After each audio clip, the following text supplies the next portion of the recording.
Aleluia. Quem tem glória, diga glória.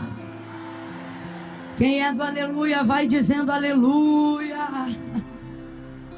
Feche os seus olhos, curve a sua cabeça. Nesse mesmo clima de adoração, eleve seu pensamento completamente até a Deus. Eu sei que você já está em Deus, mas eleve completamente seu pensamento ao Senhor agora. Diga para Ele que sem Ele você não é nada. Diga isso a Ele. Diga o quanto você o ama nessa tarde. Diga o quanto você se arrepende de não ser melhor do que gostaria. Diga que você gostaria de ser melhor do que você é. Peça para que Ele perdoe os seus pecados nessa tarde. Diga para o Senhor o quanto você o ama, apesar de você mesmo. Diga para Ele que você gostaria de amá-lo muito mais do que já ama, e ainda melhor do que o ama agora. Fale com Ele agora. Tente concentrar alguns segundos de olhos fechados, cabeça encurvada em sinal de reverência, a presença dEle, e fale com Ele. Fale com Ele. Dedique alguns segundos com suas próprias palavras. Ore ao Espírito agora. Ore no nome de Jesus agora. Fale com o Senhor. Aproveite esse privilégio. Aproveite esse privilégio. Nós somos reconciliados com Deus por causa do Filho. Fomos transportados do império das trevas para o reino do Filho do seu amor. Não se comporte como alguém que considera isso comum. Nós fomos retirados das garras de Satanás. Eu gostaria que você fechasse seus olhos, curvasse a sua cabeça e dedicasse alguns segundos de uma atenção totalmente exclusiva ao teu Senhor agora. Fale com Ele com suas próprias palavras. Se você precisar fazer uma força física, mental para fazer isso agora, faça, mas não se prive de viver essa experiência completa e absoluta com o Senhor nessa tarde de louvor, de adoração, de reconhecimento, aonde nós reconhecemos juntamente que a glória é dele, que a honra é dele, que sem ele nós não somos nada. Sem ele o congresso não seria nada, a conferência não teria beleza. A beleza daqui é a realeza dele, é a presença dele. Faça isso agora em oração. Tribute ao Senhor agora algumas palavras de sua própria autoria. Não pegue carona agora no carro de ninguém. Ligue a ignição do seu próprio carro agora mesmo. Abre a sua boca e verbalize alguma palavra para o teu Deus. Diga para ele, Senhor, eu te amo. Senhor, tu és a força da minha vida. Tu és a alegria dos meus dias. Quando tudo não me falta, e não me falta o Senhor, para que eu viva o dia seguinte, esperando que dias melhores virão na tua presença. Senhor, eu quero te agradecer, porque existem moças aqui que estavam outrora chorando a perda de alguém, chorando o abandono de alguém, chorando a rejeição de alguém, mas o teu Espírito Santo acolheu este coração que às vezes foi desprezado por alguém que amava, por alguém que acreditava, mas esta pessoa foi acolhida por ti, e por isto ela está aqui nessa tarde para te bendizer. Recebe esta pessoa na tua presença. Eu oro agora pela mente dos rapazes, aonde houver uma mente com pensamentos desconexos, aonde houver alguém, Senhor, se esforçando para se concentrar, para não se distrair, porque reconhece que esse é o lugar certo, reconhece que esta é a hora certa, reconhece que está no lugar certo, mas às vezes o nosso coração está distraído, às vezes a nossa mente está tão ansiosa e desgovernada com tantos pensamentos, que mesmo no ambiente de adoração nós temos dificuldade de viver uma experiência individual e intransferível com o Senhor. Mas nesta noite, nesta tarde, nós suplicamos ao Senhor pela sua misericórdia. Aquece os nossos corações neste momento, Senhor, para que nós possamos elevar os nossos pensamentos acima da dor, acima da depressão, acima da tristeza, acima da rejeição, acima da mágoa, acima do ressentimento. Eu oro agora ao mesmo Jesus que conhecemos em Mateus 14, aquele a qual Pedro disse: se és tu mesmo, manda-me ter contigo por cima das águas. Senhor, existem pessoas aqui nesta tarde sobrecarregadas com águas turbulentas de ansiedade, turbulentas de síndrome do pensamento acelerado. É gente que não consegue se concentrar, é gente que não consegue te sentir, e não é porque não te ama, não é porque não te quer, pelo contrário, te ama, te quer e precisa da tua ajuda nesta tarde. Eu quero te pedir, cada banco desse, cada pedaço de chão, aonde houver uma pessoa sentada ou em pé, aonde houver uma pessoa ao alcance desta oração agora, a nossa súplica uns pelos outros é: alcance essa mente com uma unção que despedaça todo jugo, que coloca os pensamentos em ordem, que aquece o coração com o fogo da tua presença, com o fogo da tua palavra. Sopra, sopra, Espírito Santo. Oh, Espírito Santo, Espírito Santo, quantos de nós andamos tendo dificuldade para orar? Quando a oração passa de 2 minutos, já ficamos angustiados. Quando passa de 3, já ficamos inquietos. Mas nesta noite, na autoridade do nome de Jesus, nesta tarde, eu te peço, aquieta os corações com a tua presença e derrama o teu olho sobre as nossas cabeças. Ah, Jesus, tu vieste andando sobre as águas. Tu disseste a Pedro: vem, e ele também andou sobre as águas. Eu te peço, toma a mão dessa moça, toma a mão desse moço, toma a mão dessa senhora, toma a mão desse senhor. E assim como o Senhor ergueu Pedro, que estava submerso pelas águas naquela tempestade, ergue, ergue, ergue, ergue nesta tarde, e que haja testemunho de que a crise de pânico ficou para trás, de que a crise de ansiedade ficou para trás, de que as mãos suadas e tensas ficaram para trás, de que a síndrome do pensamento acelerado ficou para trás, de que a reação ansiosa de uma mente que já não conseguia ficar nenhuma hora sem o telefone na mão ficou para trás. Reorganiza, reorganiza, reorganiza, reorganiza, espírito, alma e corpo. Visita a minha vida, visita a vida dos teus filhos, alinha a tricotomia do nosso ser neste ano de 2025, para que não sejamos apenas ouvintes, para que não sejamos apenas pregadores, falantes, mas praticantes da tua palavra. Visita-nos nesta tarde.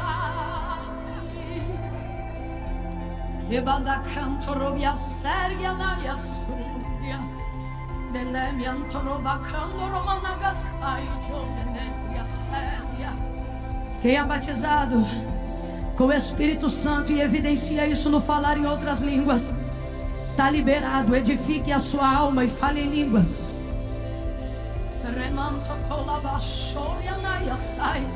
Quem ainda não é, fique ligado, porque o batizador está aqui. Espírito Santo, Espírito da verdade, do poder, Espírito que o mundo não conhece, mas nós o conhecemos. Tu tens liberdade, liberdade. Tu tens liberdade do alto da arquibancada até os músicos no altar. Tu tens liberdade. Tu tens liberdade, tu tens liberdade. Age como quer, faz como quer, ministra como quer, liberta como quiser, opera como quiser.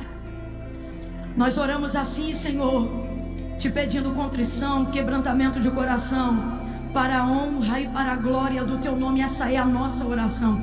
Diga comigo, diga para o céu que eu não orei sozinha. Diga, essa é a nossa oração. Em nome de Jesus. Quem pode dar um amém?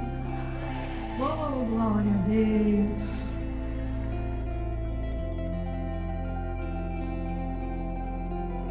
Aleluia. Irmãos, tem coisa, Deus está mandando eu dizer isso aqui. Tem coisa que só o remédio vai te ajudar, mas tem coisa que só a oração vai fazer. Tem coisa que realmente um amor pode fazer por você, um relacionamento novo guiado por Deus, né? Mas tem coisa que relacionamento nenhum pode fazer. Tem coisa que é só oração. Me parece que nessa tarde o Espírito Santo está aqui para nos recordar, a começar por mim, que devemos orar mais. Devemos orar mais. Você tem que identificar que tem alguma coisa errada quando você não consegue ficar nem 2 minutos de olhos fechados. Identificar em você, dizer, rapaz, tem alguma coisa errada comigo, porque eu sou crente. A oração não deveria ser uma coisa incômoda, estranha para mim, mas a verdade é que quando eu oro eu já começo a me balançar, quando eu oro eu já começo a abrir os olhos. Então é olhar para si mesmo e dizer, tem alguma coisa errada comigo. E o Espírito Santo que convence a gente está aqui cooperando com a gente. Tem coisa que não é o curso, não é a carteira de habilitação. Jesus está falando na simplicidade aqui com alguém. Ele está dizendo, não é que você não tem família, não é que você não tem amigos, não é que a terapia não ajuda, mas é que você está empurrando para si e para os outros algumas coisas que só a oração sempre fez. Você está empurrando para si e para os outros algumas coisas que só a oração sempre fez. Volte a orar. Volte a orar. Volte a orar. Meu Deus. Ai, Camila, cale a boca e pregue logo. Eu já estou ministrando, rapaz. E aqui quem ministra não é o sermão, é o Espírito Santo. E Ele está dizendo com muito carinho, volte a orar. Volte a orar. Pode vir, pode vir. Volte a orar. Meu Deus, o que é isso? Volte a orar. Que dificuldade para jejuar, gente. A gente consegue maratonar uma série inteira na internet, na TV, a gente consegue. Eu não estou aqui para apontar pecados dos quais eu também cometo, falhas das quais eu também erro. Só que alguém tem que tomar consciência disso. E eu não tenho vergonha de que isso seja tomado. E eu digo a você, a primeira maneira para começar a resolver é se conscientizando disso. E a gente está querendo colocar mentoria onde só cabe oração.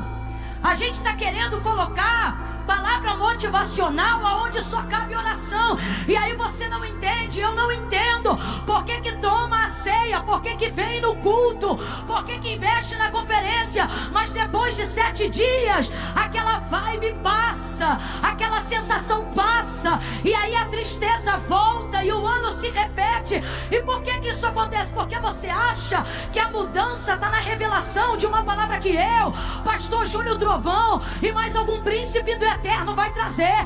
Irmãos, a palavra tem poder, mas existem coisas das quais não podem ser negligenciadas, e a disciplina espiritual é uma delas. Deus nos trouxe hoje aqui para dizer, pode jejuar, pode vir a eventos, se você não voltar a falar falar comigo na primeira pessoa. Você só vai me sentir quando eu passar pelos outros.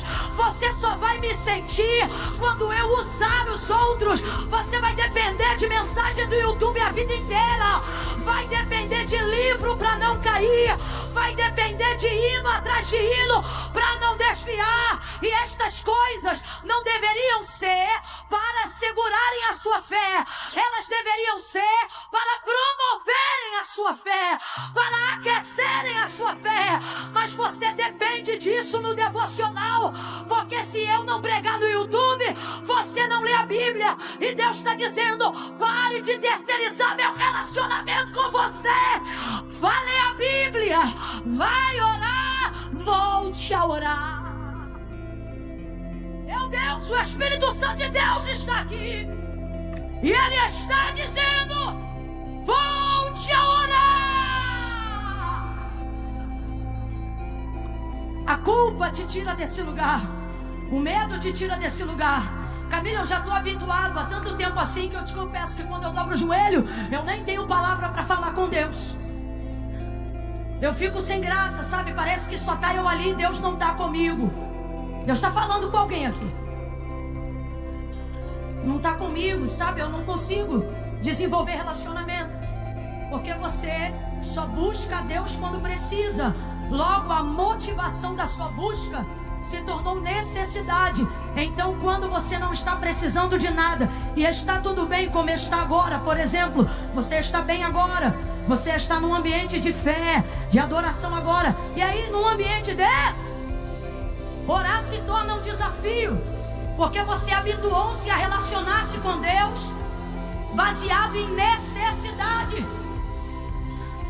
Eu percebo que o próprio Jesus disse que nem todos que dizem Senhor, Senhor, entrarão no reino dos céus, mas nunca alguém que se relaciona a Deus como um pai seria como filho expulso do lugar da eternidade celestial. Não, você não entendeu. Todas as vezes que você só se encontra com Deus no reconhecimento de que Ele é poderoso para fazer e te dar coisas das quais a única motivação para buscá-lo é precisar delas, você só conhece o Senhor. E é por isso que falta conteúdo na tua oração e na tua vida devocional. Por quê? Porque você não se relaciona com Deus a despeito de necessidades da sua vontade. Então, quando você fecha os olhos, se for para sentir só Deus e não tiver nenhuma demanda para pedir alguma coisa para Ele, você não consegue desenvolver fala de oração, não consegue desenvolver contexto de oração. Por quê? Porque Deus e o lugar secreto se tornou para alguém um lugar de necessidades a serem atendidas. Mas hoje aqui, enquanto nós orávamos, eu via dois espíritos, um de inquietação. Qual que é o de inquietação? E eu tô falando isso aqui com muita leveza, com muito carinho. E eu não tô falando de ninguém não, tô falando de nós. Aqui não tem eu, não tem você, aqui tem nós.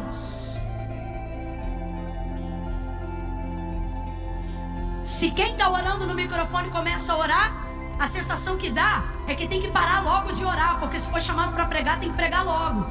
Ou, às vezes, no mundo espiritual, a ideia de que tá enfadando as pessoas. Que raio de contexto é esse? Que no ambiente onde nós somos crentes e espirituais, a oração se torna ferramenta de inquietação. Tem como isso, gente?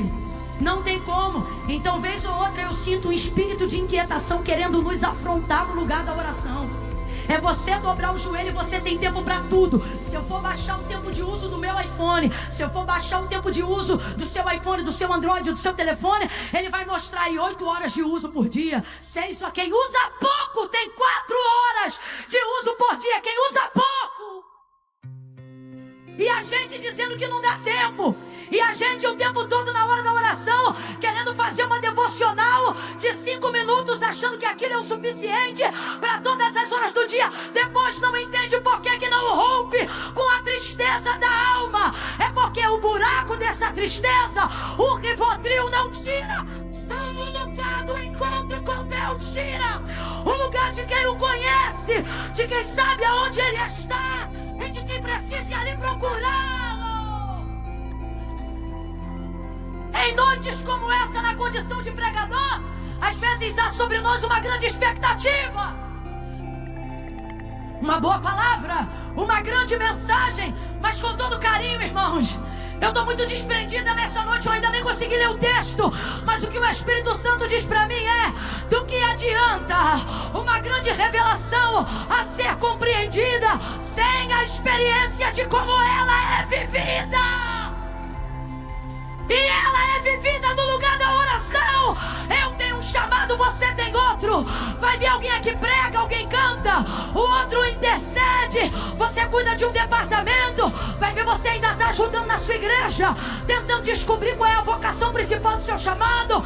Mas guarde uma coisa: independente da unção que sua vida carrega, independente da unção que minha vida carrega, há um caminho que é igual para todos. E este caminho é o lugar da oração. O Espírito está dizendo: uma geração forte é uma geração que ora.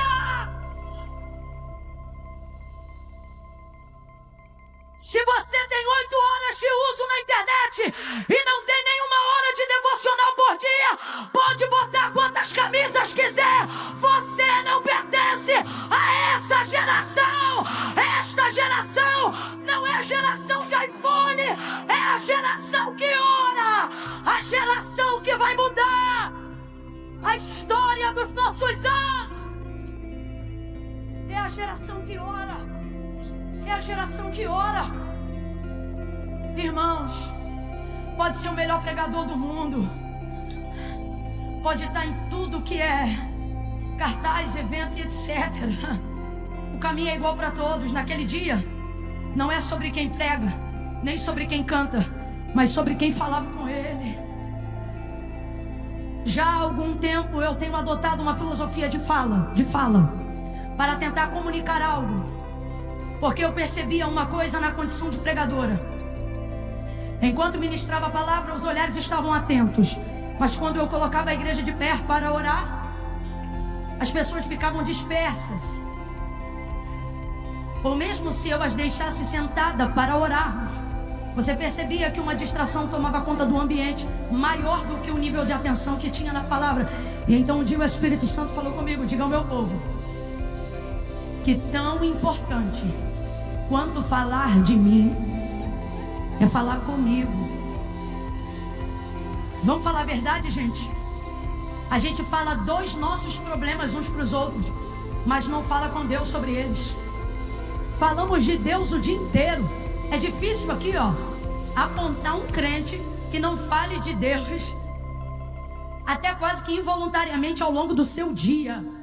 Tudo é Deus. Se é alguma coisa que deu errado, está repreendido em nome de Jesus. Se é alguém vindo, vem com Deus. Se é alguém indo, vai com Deus. Deus está na nossa boca o tempo todo. Me tirou a verdade, gente. Nosso linguajar é crentez. É quase um dialeto. Tem gente que nem entende. Às vezes a gente está num ambiente um pouco mais secularizado, alguém fala alguma coisa e a gente está repreendido. É da gente isso.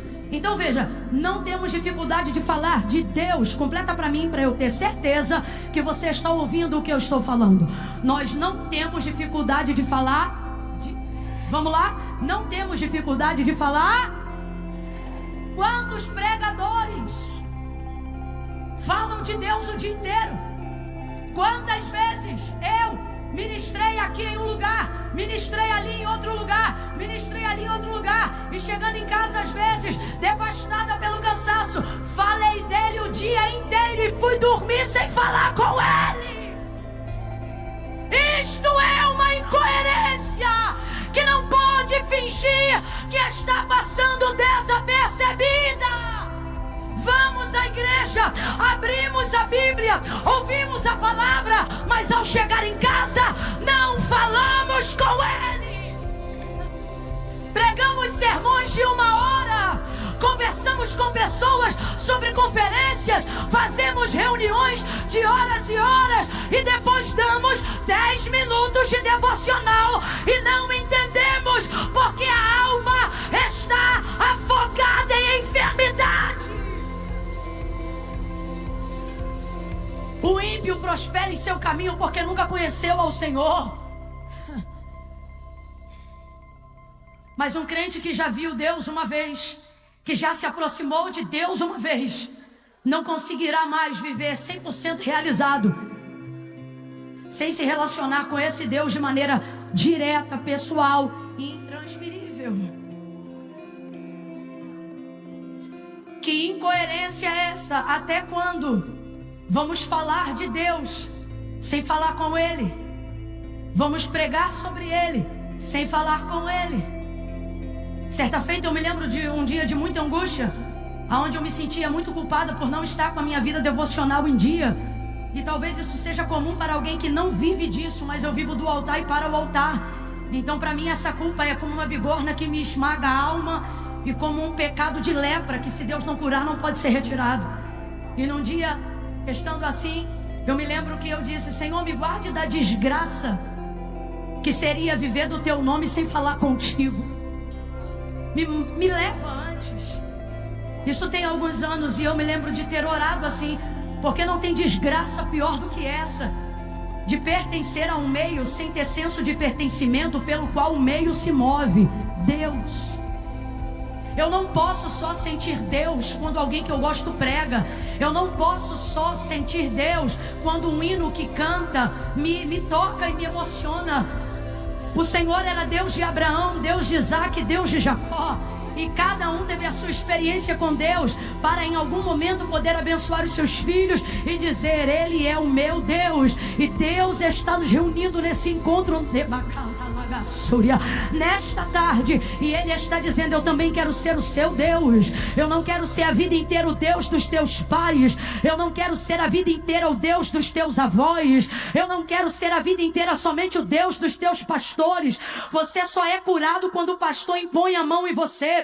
Você só recebe uma revelação se um profeta visitar você. Você só caminha por direção se alguém tiver um sonho e discernir o sonho que você sonhou. Por quê? Porque falamos de Deus e não falamos mais com Deus.